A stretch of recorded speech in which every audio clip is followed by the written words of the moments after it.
ಎಲ್ಲರಿಗೂ ನಮಸ್ಕಾರ. ನಾನಿವತ್ತು ಬೌದ್ಧ ಧರ್ಮದಲ್ಲಿ ನಡೆದಂತಹ 4 ಸಮ್ಮೇಳನಗಳನ್ನು ಒಂದು ಸೂತ್ರದ ಮೂಲಕ ನಿಮಗೆ ತಿಳಿಸ್ಕೊಡ್ತೀನಿ. ಆ 4 ಸಮ್ಮೇಳನ ಎಲ್ಲಿ ನಡೀತು ಮತ್ತು ಅದರ ಅಧ್ಯಕ್ಷತೆಯನ್ನು ಯಾರು ವಹಿಸಿದರು ಅನ್ನೋದು ಈ ಸೂತ್ರದಲ್ಲಿ ನಿಮಗೆ ಗೊತ್ತಾಗುತ್ತೆ.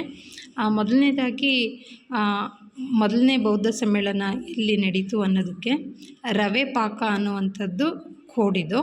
ಇಲ್ಲಿ ರವೆ ಪಾಕದಲ್ಲಿ ರಾನ ತಗೊಂಡು ರಾಲ್ಲಿ ರಾಜಗೃಹ ಅಂತ ಹೇಳ್ಬಿಟ್ಟು ಅದರ ಅಧ್ಯಕ್ಷತೆ ವಹಿಸಿದ್ದು ಅಜಾತಶತ್ರು ಅಂತ ಹೇಳಿ.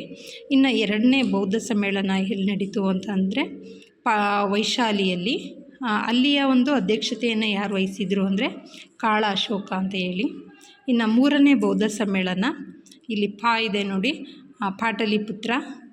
ಪಾಟಲಿಪುತ್ರದಲ್ಲಿ ಅಧ್ಯಕ್ಷತೆಯನ್ನು ವಹಿಸಿದವನು ಅಶೋಕ. 4ನೇ ಬೌದ್ಧ ಸಮ್ಮೇಳನ ಕಾಶ್ಮೀರದ ಕುಂಡಲಿವನದಲ್ಲಿ ನಡೆಯುತ್ತೆ, ಕಾನಿಷ್ಕನ ಕಾಲದಲ್ಲಿ ಅಂತ ಹೇಳ್ಬೋದು. ಹೀಗೆ ನಾವು 4 ಬೌದ್ಧ ಸಮ್ಮೇಳನಗಳನ್ನು ಈ ಸೂತ್ರದ ಮೂಲಕ ತಿಳ್ಕೊಂಡು ಅಧ್ಯಯನ ಮಾಡೋದಕ್ಕೆ ಈಸಿಯಾಗುತ್ತೆ. Thank you.